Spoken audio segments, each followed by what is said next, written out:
state of health. We'll bring you the latest on that in our subsequent bulletins. But now let's turn our attention into the business stories that we have today. My name is Calvin Nyakundi. Now, Stanbic Bank has recorded a 13% rise in the net profit to hit 13.7 billion shillings in the 2024 full year results. Now, even though total income dropped to 3.8% due to reduction in interest income, the good performance was driven by the 50% cut in credit impairment charges credited to client relationships and monitoring efforts by the bank.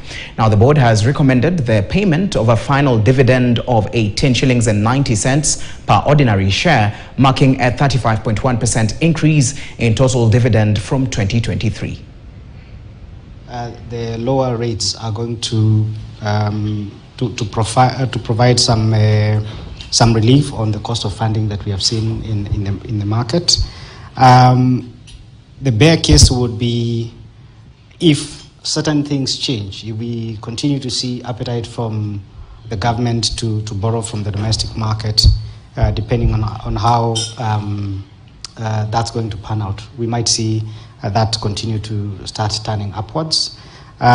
Inflation is low. It's still at on the lower end of the range. So from a policy perspective, we don't see that being a risk.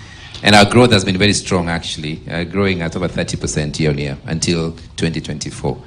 And it's the dynamics of the market. If you look at this, is the first time we're hearing that credit growth is decelerating in the industry since 2009.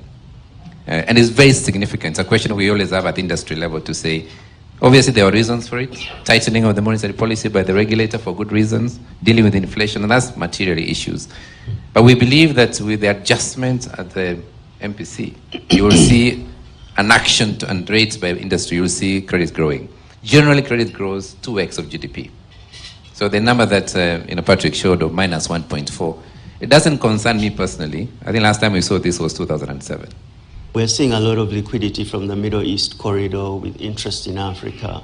The Chinese will continue to play a role.